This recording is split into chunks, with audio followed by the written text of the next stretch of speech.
Сәлеметсіздер ме оқушылар? Нөмірі 26 жалпы орта мектебі 1 сынып сауат ашу пәні. Бүгінгі екінші сабақ нәтиже сабақ. Сабақтың тақырыбы ас адамның арқауы, дыбыстар мен әріптер.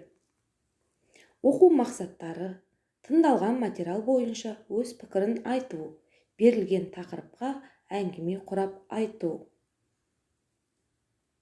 Көңіл күйімізді көтеріп алайық. Өсеміз біз күліп ойнап, 10 саусақтың саласындай. Өсеміз біз күліп ойнап, бір адамның баласындай. Енді өзіміздің қашықтан оқу барысында қолдануға тиісті ережені есімізге түсірейік. Мұғалімді мұқият тыңдау. Мұғалім ұсынған тапсырмаларды ұқыпты орындау. Тапсырманы орындау барысында ата-аналарымыздың көмегіне жүгіну, орындалған жұмыстарды мұғалімге жолдау. Өткенді қайталау. Ойын: сен білесің бе? Кәне оқушылар, жауапты бірге қайталайық. Кім қанша сұраққа жауап берер екен? Сауат ашу пәнінде не үйренеміз? Дыбыс дегеніміз не? Нешеге бөлінеді? Дауысты дыбыс дегеніміз не? Дауыссыз дыбыс дегеніміз не? Дыбыстарды қандай текшемен белгілейміз? Әріп дегеніміз не? Әріптен не құралады? Сөзден не құралады? Сөйлемнен не құралады? Дауысты дыбыстар нешеге бөлінеді? Ал оқушылар, бірге қайталайықшы. А, ә, о, ө, о, ү, ы, ә. Қалай айтылып жатыр? Бірінші айтылған дыбыстар жуан айтылса, екінші айтылған дыбыстар жіңішке айтылып жатыр екен. Жарайсыңдар. Оқулықты ашып, бірінші жаттығуға қарайық. Мәтінді мәнерлеп оқу. Дастарханда бауырсақ, кәмпит, қант, нан бар. Атасы Аянға кәмпит алып берді. Дүниедегі ең тәтті нәрсе не деді? Кәмпит, деді Аян. Жоқ, таба алмадым. Онда қант. Жоқ, ол да емес. Сен тұзсыз пісірілген нанды, тамақты жей аласың ба, деді атасы. Жоқ, ондай тамақ дәмді болмайды ғой. Енді таптың. Тұзсыз ас дәмді болмайды. Сондықтан дүниеде тұздан тәтті, тұздан дәмді нәрсе жоқ, деді атасы. Сұрақтарға жауап беріп көрейікші, балалар. Мәтінде не туралы айтылған?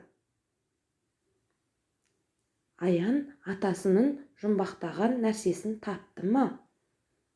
Дүниедегі ең тәтті не болды? Ең тәтті тұз болды. Ол астың дәмін келтіреді екен. Жарайсыңдар. Ал балалар, дәптерімізді ашып, бүгінгі күн ретін жазып, мақалды көркем жазайық. Екінші жаттығудағы мақалды көркем жазайық. Тұз астың дәмін келтіреді. Ой, жарайсыңдар балалар. Ал енді үшінші жаттығуға қарайық. Әріптерді қалпына келтіру. Бір бала әріптердің ортасынан бөліп тастапты. Енді оларды ешкім тани алмайды. Сен көмекке кел, әріптерді бұрынғы қалпына келтір. Ал балалар, әріптерді бұрынғы қалпына келтіріп, дәптерімізге әдемілеп, көркем қылып, сауатты қылып жазып қояйық. Төртінші жаттығу: қатесіз көшіріп жаз. Қарамен берілген сөздердің мағынасы қай дыбыстың әсерінен өзгеріп тұрғанын тауып көріңдер. Бізге ғана тән қызыл күрең бауырсақ дастарханға сән. Қарамен жазылған сөзді оқиықшы. Тән, сән. Бірінші дыбыс өзгертіліп, екінші сөздегі сөзді өзгертіп тұр екен. Бірінші сөздегі бірінші дыбыс т дыбысының орнына с дыбысын қойғанда сөз қалай өзгерді балалар? Сән деген сөзге өзгертіліпті. Жарайсыңдар. Ал енді балалар, бір сергіп алайық. Орнымыздан тұрамыз, алақанды ұрамыз, бір отырып, бір тұрып, тез шынығып шығамыз. Ой, жарайсыңдар балалар, бір сергіп алдық па? Олай болса, бесінші жаттығуға назар аударайық. Сөз жұптарының мағынасы қай дыбыстың әсерінен өзгергенін тауып көріңдер. Кән, оқиықшы кітаптағы сөздерді. Дала, қала, бала. Бұндағы бірінші дыбыс д дыбысы қ дыбысына өзгергенде қандай сөз шықты? Қала деген сөз шықты. Бірінші дыбысқа б дыбысын қойсақ, қандай сөз шығады екен? Бала. Сонда біздің сөздеріміздегі қай дыбыс өзгеріліп тұр? Бірінші дыбыс өзгертіліп тұр екен. Жарайсыңдар. Ал келесі сөзді оқиық. Баба, бата, баға. Бұнда бізде үшінші дыбыс өзгертіліп тұр екен. Үшінші дыбыста бізде баба сөзіндегі үшінші дыбыс б дыбысы. Соның орнына т дыбысын қойып оқып көрейікші балалар. Бата деген сөз оқылды. Ал енді осы бата сөзіндегі үшінші дыбыс т дыбысының орнына ғ дыбысын қойып оқып көрейікші. Баға. Сөздер қалай өзгеріп жатыр екен балалар? Жарайсыңдар. Ал енді одан кейінгі келесі сөзді оқиық. Он, үн.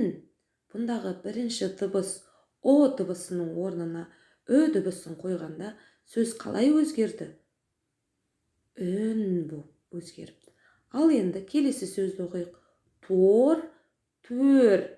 Екінші дыбысты өзгертіп, о дыбысының орнына ö дыбысын қояйықшы. Қандай сөз шықты? Төр деген сөз шықты. Ой, жарайсыңдар балалар. Ал балалар, 6-шы жаттығуға көңіл бөлейік. 6-шы жаттығуда көп нүктенің орнына тиісті әріптерді қойып, мағыналы сөз құрап жаз. Осы 6-шы жаттығуды үй тапсырмасы қылып, балалар сабақты үй тапсырмасын орындап, маған қарай жіберіңдер. Бүгінгі сабағымыз аяқталды. Тапсырмаларды толығымен орындап, сұрақтар туындаған болса, маған жіберулеріңізге болады. Бүгінгі күнге сәттілік тілеймін сендерге. Сау саламатта болыңыздар.